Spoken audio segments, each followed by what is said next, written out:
నిర్గమకాండము 34వ అధ్యాయం.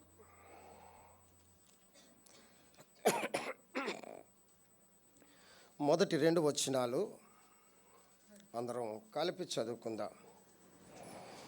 నిర్గమకాండము 34వ అధ్యాయము మొదటి 2 వచనాలు కలిపి చదువుకుందాం. Page number 74 Old Testament. చదువుదామండి. మరియు యెహోవా మోషేతో, మొదటి పలకల వంటి మరి 2 రాతి పలకలను చెక్కుము. నువ్వు పగలగొట్టిన మొదటి పలక మీదున్న వాక్యములను నేను ఈ పలకల మీద రాసేదను. ఉదయమున నీవు సిద్ధపడి ఉదయమున సినాయి కొండ ఎక్కి అక్కడ శిఖరం మీద నా సన్నిధిని నిలిచి ఉండవలెను. ప్రార్థన చేసుకుందాం. ప్రేమగల తండ్రి, నీకు వందనాలు. చదవబడిన మాటల ద్వారా మీరు మాతో మీరు మాట్లాడమని కోరుతున్నాం దేవా. వట్టివాడిని నిష్ప్రయోజకుడిని, కూర్చున్న వారికన్నా అత్యల్పుడను. నీ మాటలు జీవము కలిగినవి ప్రభా. జీవవాక్కు ద్వారా మమ్మల్ని ఉత్తేజపరిచి ఆత్మీయ జీవితానికి మమ్మల్ని మేము సరి చేసుకొని మంచిగా నీకులో మేము బ్రతకటానికి మీ కృప దయచేయి నాయన. మరొక్కసారి నన్ను నా కారు నిప్పు తీసి నా పెదవులు కాల్చి నన్ను సిద్ధపరచమని యేసు నామమున వేడుకొంచున్నాము తండ్రి. నిర్గమకాండము 34వ అధ్యాయంలో దేవుడు మోషేతో మాట్లాడుతున్నాడు. అప్పటికే మోషేకి చాలా కోపం ఉంది. ఎందుకంటే మోషే 40 దినాలు దేవుని ప్రజలైన ఇశ్రాయేలు మధ్య లేకుండా దేవునితో సహవాసము సీనాయి పర్వతం మీద చేసి ధర్మశాస్త్రమును లేక ఆ పలకలను 2 పట్టుకొని వచ్చేసరికల్లా దేవుని ప్రజలైన ఇశ్రాయేలీయులు పాపముతో నిండిపోయి ఉన్నారు. వారి కొరకు ఒక దూడను చేసుకొని ఆ దూడ ఎదుట ఆ విగ్రహం ముందు వారు విచ్చలవిడిగా ప్రవర్తించిన వారు ఉన్నారు. అనేకమైన అపజయ ధ్వనితో వారు రంకెలేస్తూ కేకలు వేసేవారు ఉన్నారు. మోషే ఆ పలకలు పట్టుకొని వస్తున్నప్పుడు ఆయన ఏంటిది అని చూసినప్పుడు కోపము తట్టుకోలేకపోయాడు మోషే. 2 పలకలను ఆయన ఏం చేశారండి, ఒక్కసారి విసిరినప్పుడు 2 పలకలు చిదిగి పగిలిపోయాయి. ఆ కోపం అంతా ఏంటి, దేవుడు మనకు ఇంత సమీపంగా ఉన్నప్పుడు కూడా ఈ మోషే ఏమయ్యాడో, మమ్మల్ని తీసుకొచ్చిన దేవుడు ఏమయ్యాడో అనుకొని వారి కొరకు వారు ఒక దేవుణ్ణి సిద్ధపరచుకున్నారు. తర్వాత దేవుడు మళ్ళీ మోషేతో మాట్లాడడం మొదలుపెట్టాడు. ఏమన్నాడంటే 34వ అధ్యాయం మొదటి వచనంలో, మరియు యెహోవా మోషేతో, మొదటి పలకల వంటి మరి 2 రాతి పలకలను చెక్కము. మొదటి పలకల వంటి 2 రాతి పలకలు చెక్కము. తర్వాత అన్నాడు, నీవు పగులగొట్టిన మొదటి పలకల మీద ఉన్న వాక్యములను నేను ఈ పలకల మీద చెక్కేది ఎవరు చెప్పండి? చెక్కేది ఎవరు? మోషే. రాసేది ఎవరు? దేవుడు. చెక్కినది నేను చూడండి, అక్కడ జాగ్రత్త ఉన్నాడు చూడండి. నేను ఇచ్చిన పలకలు నువ్వు పగలగొట్టావు అక్కడ ఉన్నాడు. నువ్వు పగలగొట్టావు. కానీ నా ధర్మశాస్త్రము దేవుని ప్రజల మధ్య ఉండాలి. పగలగొట్టావు అని ప్రభు ఊరుకోలేదు, దేవుడు ఊరుకోలేదు. ఏం చేశాడు? మళ్ళీ ఇచ్చాడు. నువ్వు చెక్కు, నేను రాస్తానన్నాడు. చెక్కడం మన పని, రాయడము ఆయన పని. మన హృదయాల్ని మనము చెక్కుకుంటే, సరి చేసుకుంటే, దేవుని బల దగ్గరికి వచ్చినప్పుడు సరి చేసుకుంటే మన హృదయం అనే పలకల మీద ఆయన తన వాక్యాన్ని రాసేవాడుగా ఉన్నాడు. అనేక సార్లు మన హృదయాన్ని మనం ఏం చేసాం? దేవునికి విరోధముగా పగలగొట్టాం. నువ్వు పగలగొట్టావు మోషే, నువ్వు పగలగొట్టావు. కానీ మరొక 2 రాతి పలకలు నువ్వు చెక్కబడాలి. మన జీవితాలు, ఆత్మీయ జీవితం అంటేనే చెక్కబడడం. ఒక శిల్పి ఒక రాతిని తీసుకొని ఒక మంచి బొమ్మను తయారు చేసినప్పుడు ఆ రాతి అంటది, నన్ను చెక్కకు అంటదా? చెక్కినప్పుడు పనికి మాలిన రాతికి ఎంత సౌందర్యం వస్తుందో చెప్పండి. దానికి అన్యులైన వారు పూజ చేసేవారు ఉంటున్నారు. పనికి మాలిన రాయి ఒక దేవుడిగా మలిచేవారు ఉంటున్నారు. కాదు, అవి చూడలేవు. కానీ చెక్కబడుతున్నప్పుడు ఉలి దెబ్బలు తప్పవు, చెక్కబడుతున్నప్పుడు గట్టి ఏమనండి సుత్తి దెబ్బలు తప్పవు. మానవ జీవితంలో, క్రైస్తవ జీవితంలో, ఆత్మీయ జీవితంలో మనము చెక్కబడినప్పుడు మనకు ఉలి దెబ్బలు తప్పవు. అప్పుడే సౌందర్యం వస్తుంది, అప్పుడే అందం వస్తుంది, అప్పుడే రూపం వస్తుంది, అప్పుడే దేవుని స్వరూపంలో మనం ఉండగలిగే వారుగా ఉంటాం. మోషేతో అంటున్నాడు, దేవుడు ఏమన్నాడంటే 2 రాతి పలకలు నువ్వు చెక్కు. ఏమన్నాడు? వాక్యములను ఎవరు రాస్తారండి? నేను రాస్తాను. నువ్వు చెక్కబడితే, నువ్వు సరి చేసుకుంటే, నువ్వు దేవుని సన్నిధిలో సరిగా ఉంటే దేవుని వాక్యము నీలో నివసిస్తుంది. మీ హృదయములలో దేవుని వాక్యము సమృద్ధిగా నివసింపనీయుడి, కొలసీ పత్రిక అంటాడు కదా. మనం సరి చేసుకోకపోతే దేవుని వాక్యం మనలో ఉండదు. అందుకే మరియ ఆ మాటలను భద్రము చేసుకునేను. చెక్కబడాలి, చెక్కబడుతుంటాడు. దేవుడు శిల్పి తను అనుకున్న రూపం వరకు ఎలా చెక్కుతూ ఉంటాడో, ప్రభువు కూడా తాను స్వారూప్యంలోనికి వచ్చిన వరకు కూడా మనలను చెక్కేవాడుగా ఉండేవాడుగా ఉంటున్నాడు. చూడండి 2వ వచనం, నిర్గమాకాండం 34 2వ వచనం. ఉదయమున నీవు సిద్ధపడి ఉదయమున సీనాయి కొండ ఎక్కి అక్కడ శిఖరము మీద నా సన్నిధిని ఎప్పుడు నిలవాలి? ఉదయమున. గమనించండి, ఉదయాన్నే సిద్ధపడాలి, ఉదయాన్నే ఆయన సన్నిధిలో నిలబడాలి. ఉదయాన్నే సిద్ధపాటు చాలా చాలా ప్రాముఖ్యం. సిద్ధపడడం చాలా ప్రాముఖ్యం. ఒక ఊరు వెళ్తున్నామంటే ఎంత సర్దుకుంటామండి. ఒక పెళ్ళికి వెళ్తున్నామంటే అమ్మో అప్పుడు తీస్తాం బీరువాన్ని తీసుకొచ్చి, అర్థమైందా? మనకి నగ లేకపోయినా పక్కింటి వాళ్ళ నగైనా తీసుకొచ్చి మనం చక్కగా అన్నీ సిద్ధపరచుకుంటాం. అక్కడ ఏమాత్రం మన హానర్కి తక్కువ కాకుండా ప్రతిదీ. ఒక్కరోజు ప్రయాణానికి 10 చీరలు సర్దుతాం, ఒక్కరోజు ప్రయాణానికి 3 షూట్లు సర్దుతాం కదండి. ఏమో అక్కడ ఎలాగుంటుందో, నాలాంటి షూట్ ఒకటి వేసుకొస్తే వెంటనే మార్చేస్తాడు ఇక. అర్థమైందండి? నాలాంటి చీర మనలాంటి చీర ఒకరు కట్టుకొస్తే అమ్మో 2 ఒకటైపోద్దని వెంటనే మార్చేస్తామని ఎంత సిద్ధపడతామో. ప్రయాణానికి సిద్ధపడతాం, ప్రతిదానికి మనము సిద్ధపడతాం. కానీ ఆత్మీయ జీవితంలో మోషేకు దేవుడిస్తున్న మాట ఏమిటో తెలుసా? ఉదయమునే సిద్ధపడు. ఉదయమునే చాలా మంచి మాట అండి.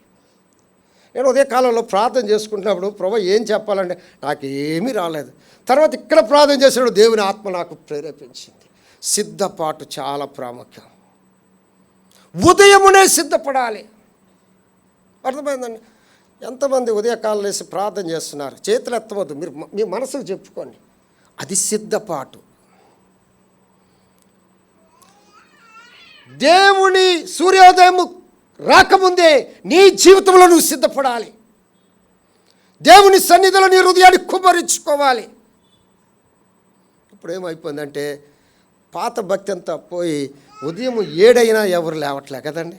7 అయినా లేవట్లే. సిద్ధపాటు అనేది ఏ సమయంలో దొరుకుతుందో తెలుసండి? ఒక విద్యార్థికి చక్కని క్వైట్ టైం ఏంటంటే ఆ సమయమే కదండి, సూర్యోదయానికి ముందే. కానీ ఆ సమయంలోనే వాడు మంచి గురక తీస్తుంటాడు, చక్కగా వినబడుతుంటుంది. మాకు ఒక ఆయన ఉన్నాడులేండి, ఆయన నిద్రపోతే మేము నిద్రపోలేము, అంత గురక. అర్థమైందండి? సిద్ధపడాలి ఉదయాన్నే. సూర్యోదయం రాకముందే ప్రభు సన్నిధిలో నీ హృదయాన్ని కుమ్మరించుకోవాలి.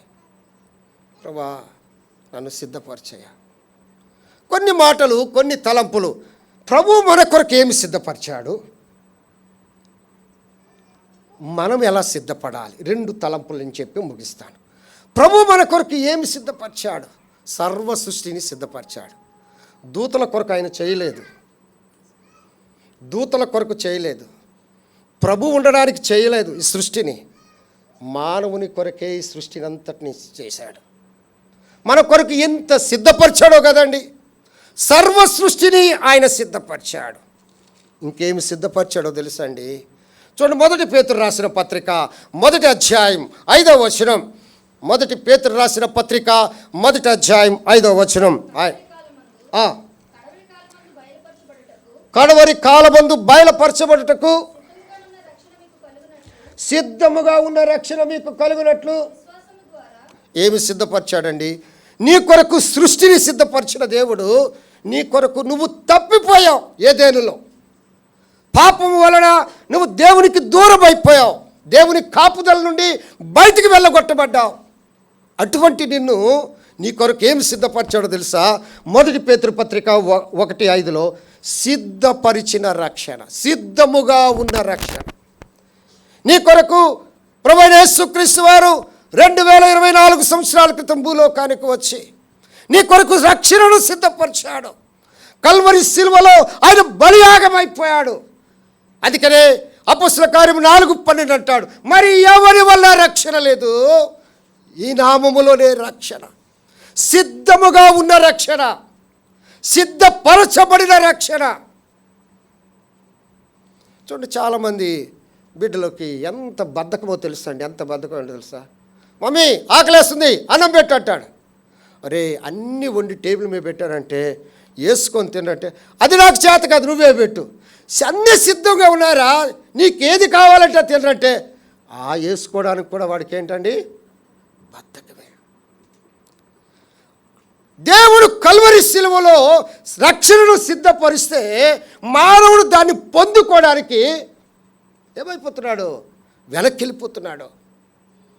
ఆయన సృష్టిని సిద్ధపరిచాడు ఒకటి, రెండవది ఆయన రక్షణను కూడా సిద్ధపరిచాడు. పాపులను రక్షించుటకై క్రీస్తు యేసు ఈ లోకమునకు వచ్చాడు. తన రక్షణ, ఆయన ఇచ్చే రక్షణ చాలా సమీపముగానే ఉంది. ఇదిగో ఇప్పుడే మిక్కిలి అనుకూల సమయం, ఇదే రక్షణ దినం.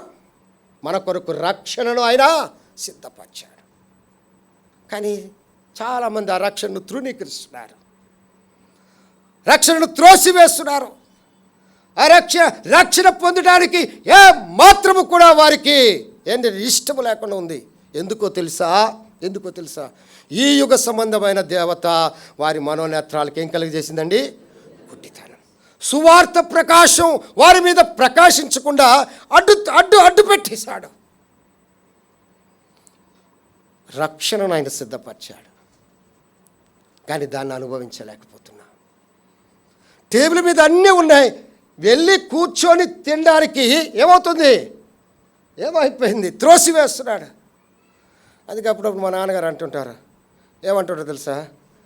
అన్నం తినిపించిన మిషన్లు వచ్చినా కూడా బాగుంటుంది, అది కూడా కొనేస్తారు, ఎంత ఖరీదైనా కొనేస్తారు.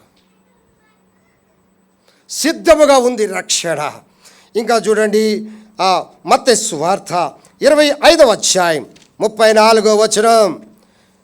మత్తయి సువార్త 25:34. తన కుడి వైపునున్న వారిని చూచి,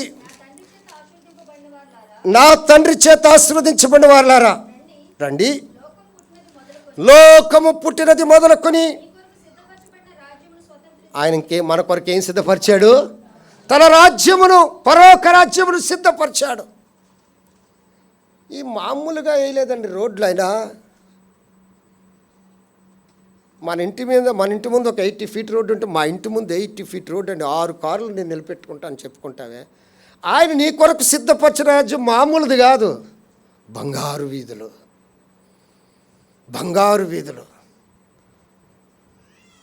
కొత్తగా ఒక తులం చెవులకు వేసుకుంటే ఇక ఆ ముసుగు తీసేస్తుంటాం కదా. ఆ ముసుగు తీస్తే మెరుస్తుంటే అంటే అందరూ ప్రార్థన అయ్యే లోపల అడగాలి, సిస్టర్ ఎప్పుడు కొన్నామని అడుగుతారని ఆ ముసుగు వేసుకోకుండా తీసేస్తుంటా.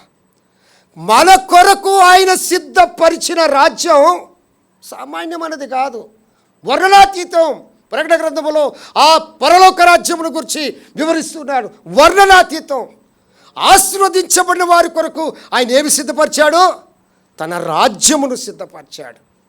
చూడండి 41వ వచనం, 25:41. మత్తయి సువార్త.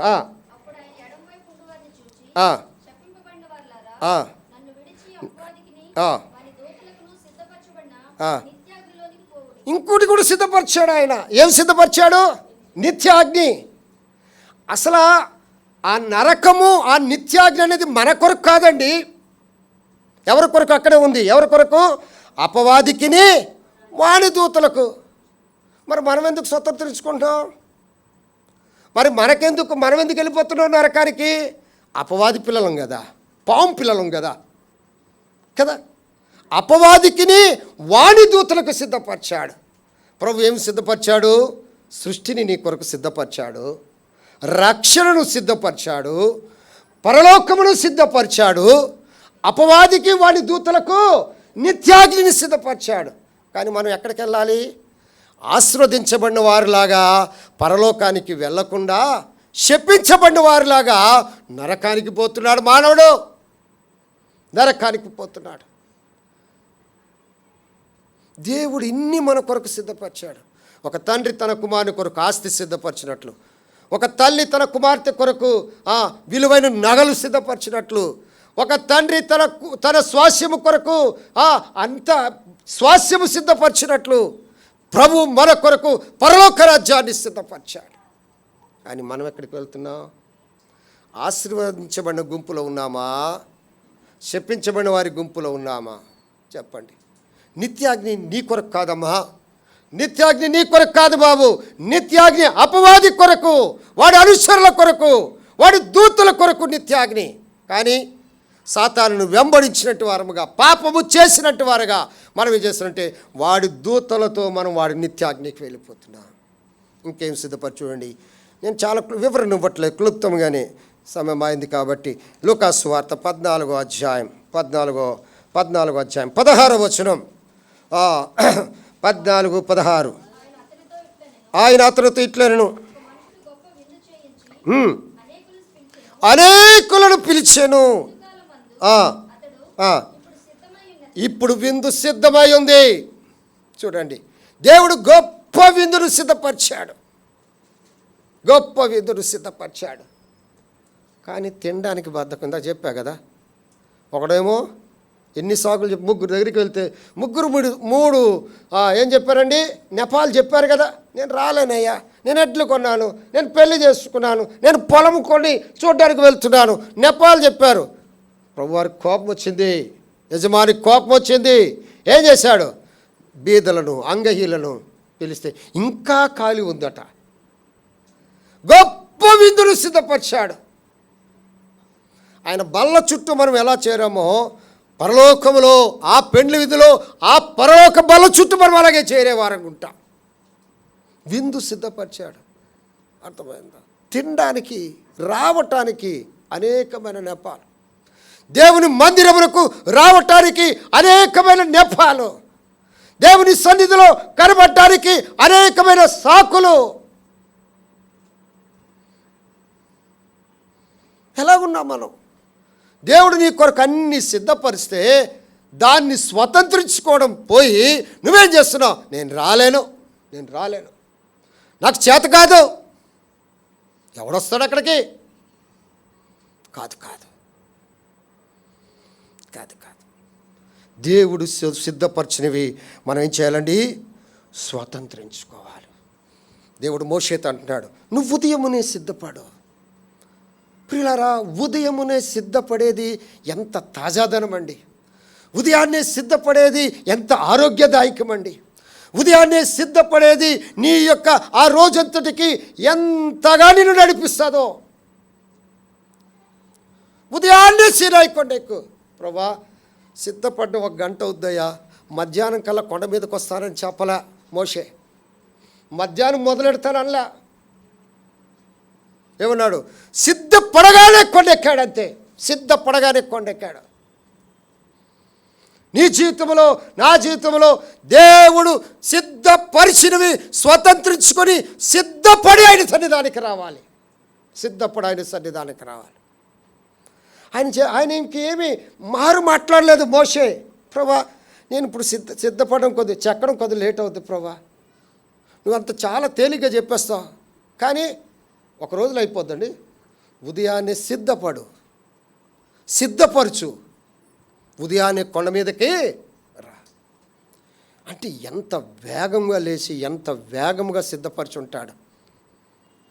ఎంత త్వరపడి ఉన్నాడో దేవుని లేఖనాల కొరకు, దేవుని సన్నిధిని అనుభవించడానికి ఎంత త్వరితగతిని లేచాడు, ఎంత త్వరితగతిని ఆ రాతి పలకలు చెక్కాడు, ఎంత త్వరితగతిని పర్వతం మీదకి ఎక్కాడు. చెప్పండి, మనం ఏం చేస్తాం?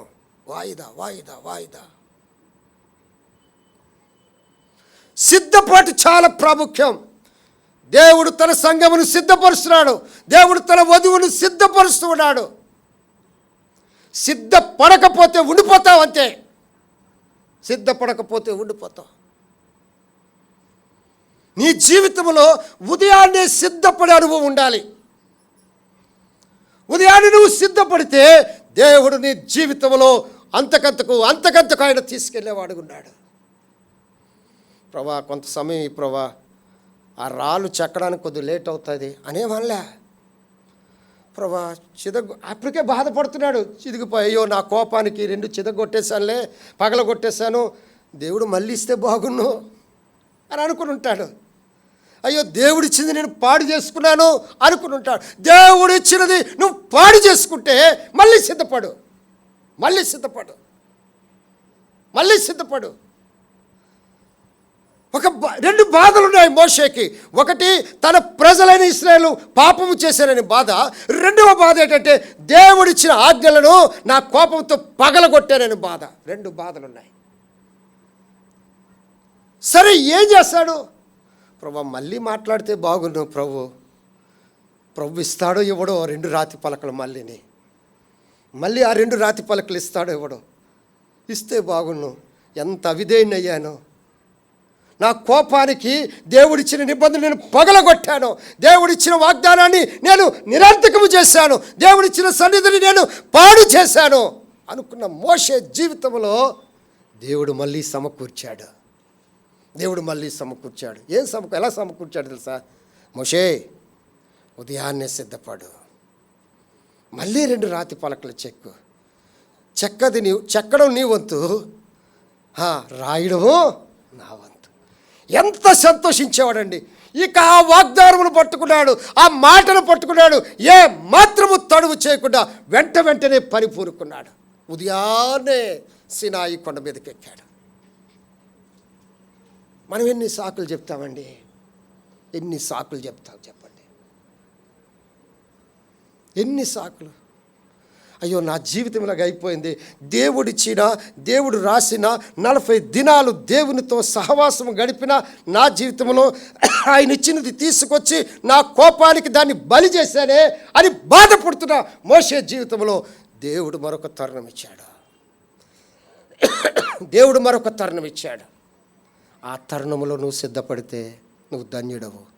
ఆ తరుణంలో నువ్వు సిద్ధపడకపోతే నీ అంత దౌర్భాగ్యుడు మరొకడు లేడు. మనము దేని కొరకు సిద్ధపడాలి? కొన్ని మాటలు చూద్దాం. ఆమోసు గ్రంథము 4వ అధ్యాయం 12వ వచనం. ఆమోసు పుస్తకము 4వ అధ్యాయం 12వ వచనం. ఊరికి వివరణ ఇవ్వను కానీ, కాబట్టి ఇశ్రాయేలులారా,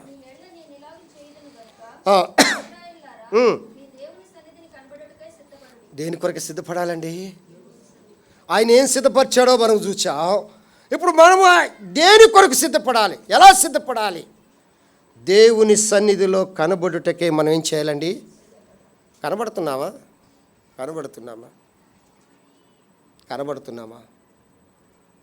చెప్పండి, కనబడుతున్నామా దేవుని సన్నిధిలో? ఉదయం 5 గంటలకల్లా సీఎం గారు రమ్మంటే 4 గంటలకు వెళ్ళి కూర్చుంటావు కదా. 4 గంటలకే. నాకు ఒకసారి ఒక చిన్న సమస్య ఉండి ఒక మినిస్టర్ గారు నాకు ఉదయాన్నే 7 గంటలకి అపాయింట్మెంట్ ఇచ్చినప్పుడు 6 గంటలకు వెళ్ళి కూర్చున్నా.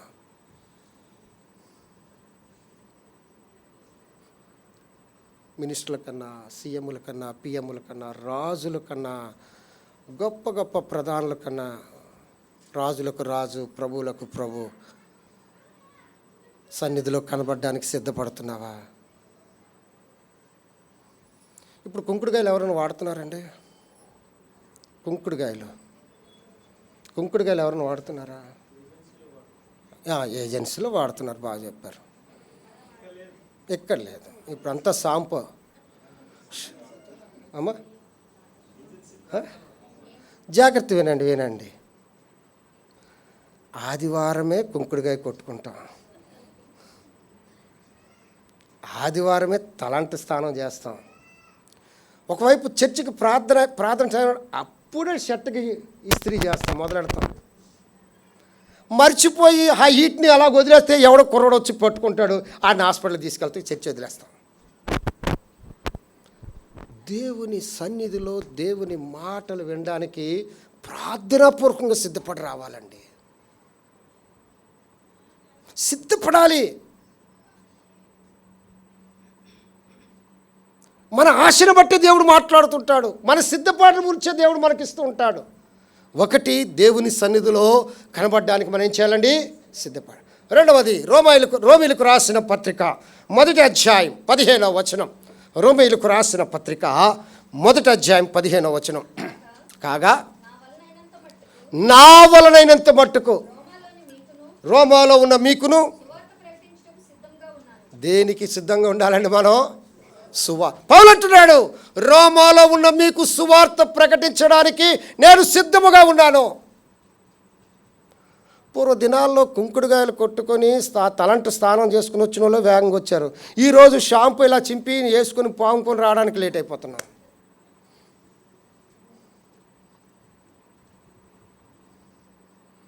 దేవుని సన్నిధిలో కనబడడానికి సిద్ధపడాలి. రోమాలో ఉన్న మీకు సువార్త ప్రకటించడానికి నేను సిద్ధముగా ఉన్నాను. అపోస్తలుడు పౌలు అంటున్నాడు, దేవుని యొక్క మాటలు సమయమై దొరికినప్పుడల్లా ఎవరికైనా చెప్పడానికి మనం సిద్ధంగా ఉండాలి. సాక్ష్యం చెప్పడానికి సిద్ధంగా ఉండాలి.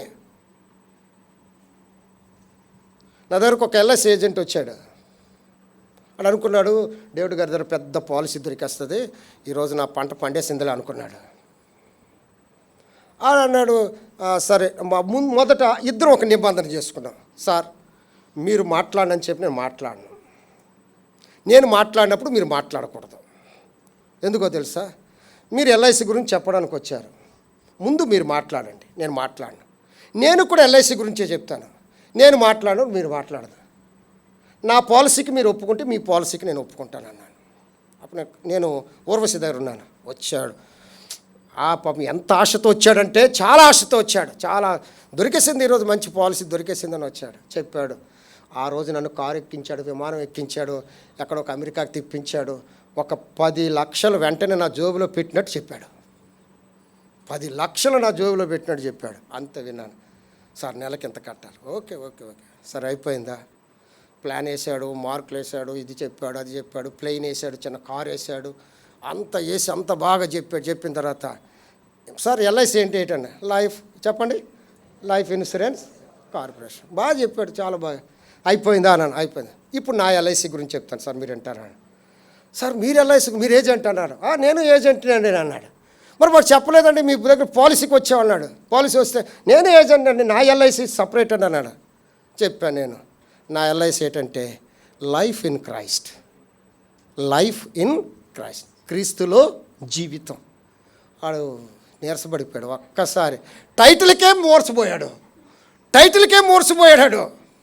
లైఫ్ ఇన్ క్రైస్ట్, క్రీస్తులో జీవితం, పరలోకం, క్రీస్తులో జీవితం, రాజభోగం, క్రీస్తులో జీవితం, బహుమతి.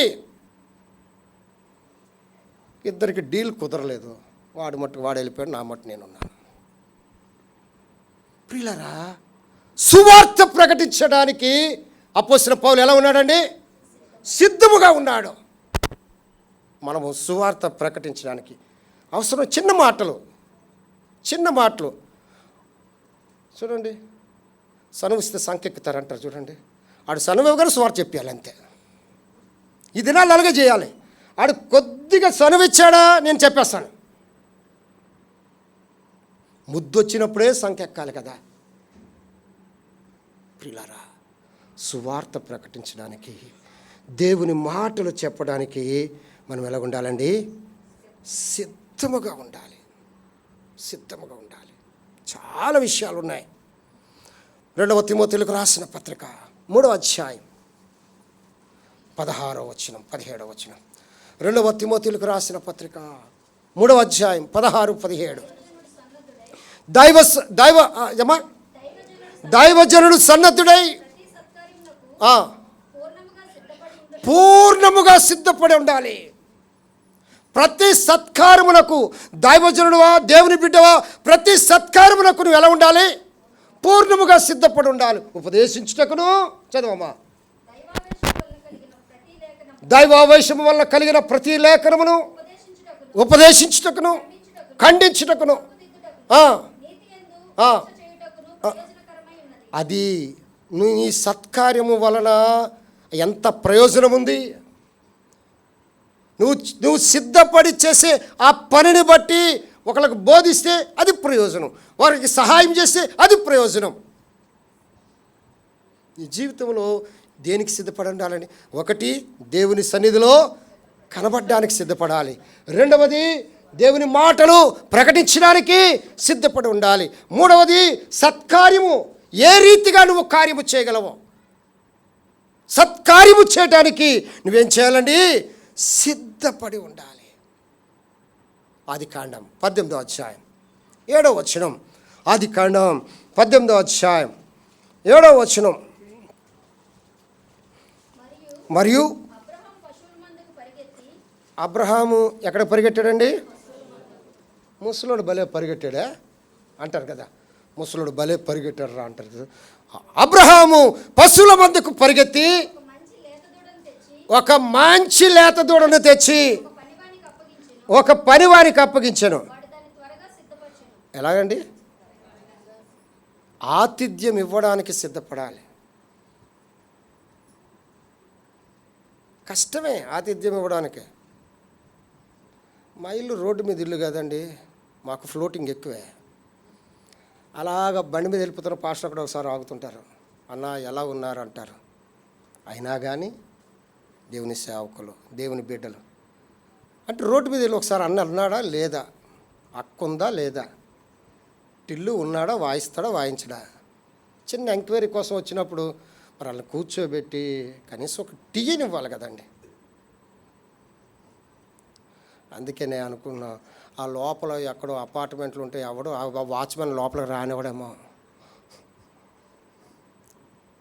దేవుని బిడ్డలు, దేవుని సేవకులకు లేక దైవజనులకు లేక మిగతా పెద్దలకు లేక విశ్వాసులకు సమయానుకూలముగా సహాయం చేయడానికి, ఆతిథ్యం ఇవ్వడానికి సిద్ధంగా ఉండాలి. త్వరగా పరిగెట్టాడండి అబ్రహాం. త్వరగా పరిగెట్టి ఒక పనుడికి ఇచ్చి వేగంగా, అది దాటిపోతే కష్టం, మనకు ఆశీర్వాదం పోద్ది. అదే చెప్పాడు. వాళ్ళు ముగ్గురు వెళ్ళిపోయారా, మనకేమైపోద్ది?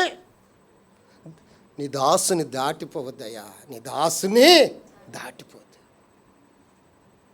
లేకపోతే పర్వాలేదు, ఉన్న దాంట్లోనే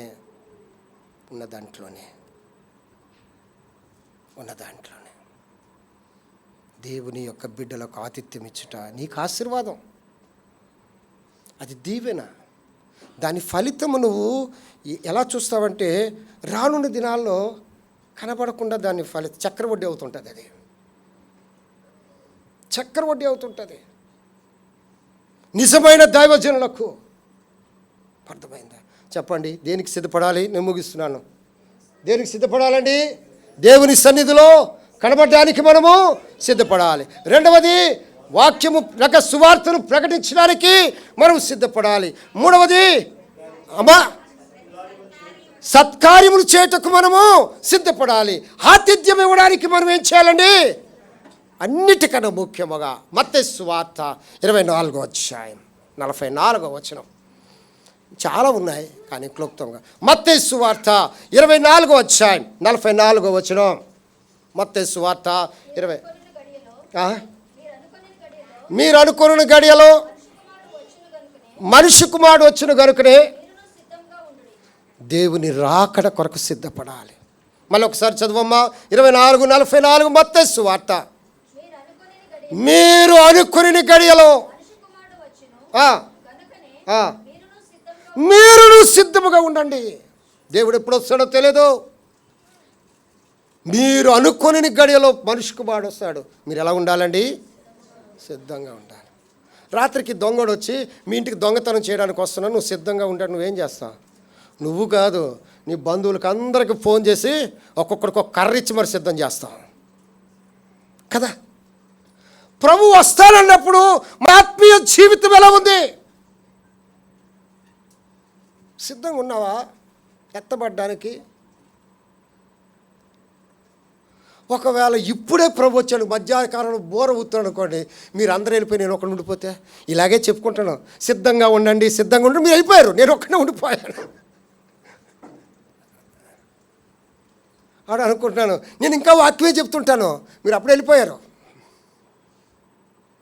మన ఆత్మీయ జీవితంలో సిద్ధపాటు చాలా ముఖ్యం. శారీరకముగా అన్ని విషయాల్లో సిద్ధపడిన నీవు ఆత్మీయంగా కూడా నువ్వు సిద్ధపడి ఉండాలి. ఆత్మీయంగా కూడా సిద్ధపడాలి. ప్రతి విషయంలో సిద్ధపడి ఉండాలి, మెలకువగలిగి ఉండాలి. అందుకే దేవుడు మోషేతో అంటున్నాడు, ఏమన్నాడు తెలుసా? మోషే, ఉదయాన్నే సిద్ధపడయ్యా. చిన్న వర్తమానం ఇది. ఉదయాన్నే సిద్ధపడుతున్నావా నువ్వు?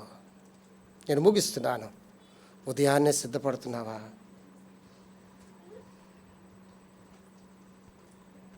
ప్రభా సిద్ధపడలేదయ్యా, క్షమించయ్యా, సిద్ధపడాలి. ఉదయాన్నే కొండెక్కయ్యా, ఉదయాన్నే కొండెక్కు. దేవుడు ఉదయ కాలంలో మాట్లాడేవాడుకున్నాడు, తన నిబంధన ఇచ్చేవాడుకున్నాడు, మెల్లని స్వరముతో మనలను దర్శించేవాడుకున్నాడు. ఎంతమంది జీవితాలలో ఉదయకాల అనుభవం ఉంది చెప్పండి? ఉదయాన్నే దేవుని సన్నిధిలో నీ హృదయాన్ని కుమ్మరించుకునే అనుభవం ఉంది. నువ్వు చేయకపోతే నువ్వు సిగ్గులో నోడివి. సిగ్గులేదు నీకు సిగ్గులేదు. సిద్ధపడుతున్నావా? అప్పటికే చాలా కలతగున్నాడు మోషే, చాలా కలతగున్నాడు. అయ్యో, దేవునిచ్చిన నిబంధన నేను పాడు చేసుకున్నాను, పగలగొట్టుకున్నాను. అయ్యో, దేవుడిచ్చిన రక్షణ నేను పాడు చేసుకున్నాను. అయ్యో, మళ్ళీ పగిలిపోయింది దేవుని, నా హృదయం పగిలిపోయింది, నా జీవితాన్ని ఎవరు బాగు చేయలేరు అనుకున్న సమయంలో దేవుడు మళ్ళీ మాట్లాడడం మొదలెట్టాడు మోషేతో. ఏమన్నాడు? మోషే ఉదయాన్నే సిద్ధపడయ్యా, ఉదయాన్నే సిద్ధపడు. ఈ చిన్న వర్తమానం, ఉదయమునే సిద్ధపడి ఉదయమునే కొండెక్కు. కొండ ఎక్కడం సులువా ఈజీ అండి? చెప్పండి, కొండ ఎక్కడం సులువా ఈజీయా? ఏ కష్టమైన మాట కూడా చాలా కష్టంగా చెప్తున్నారు. చెప్పండి, ఉదయాన్నే కొండ ఎక్కడం సులువా ఈజీయా? చెప్పండి. కష్టమే. ఉదయం లేవడం కష్టమే. ఉదయం లేవడం కూడా కష్టమే. కష్టాన్ని ఇష్టంగా చేస్తేనే దేవుడు మళ్ళీ తన నిబంధన నీతో స్థిరపరుస్తాడు. కష్టాన్ని ఇష్టంగా చేస్తేనే దేవుడు తన నిబంధన నీతో స్థిరపరుస్తాడు. ప్రభా, ఇప్పుడే వాళ్ళందరినీ తిట్టి ఇప్పుడే వచ్చాను, ఇప్పుడే కొద్దిగా రెస్ట్ తీసుకుంటాను ప్రభా, 2 రోజులు టైం ఇయ్యి ప్రభా అనలేదు మోషే. కష్టమే. కొండెక్కడం కష్టమే, మోకాలేయడం కష్టమే, బైబిల్ చదవడం కష్టమే, దేవుని మందిరానికి సిద్ధపడి రావడం కష్టమే. కానీ ఇష్టంగా చేయి. దేవుడు మన జీవితాల్లో ఎంత సమయాన్ని వేస్ట్ చేస్తున్నాను చెప్పండి. దర్శించుకొని, పరీక్షించుకొని ప్రభు బలాలు వెళ్దాం. ప్రభు మాటలు దీవించును గాక. రక్షణ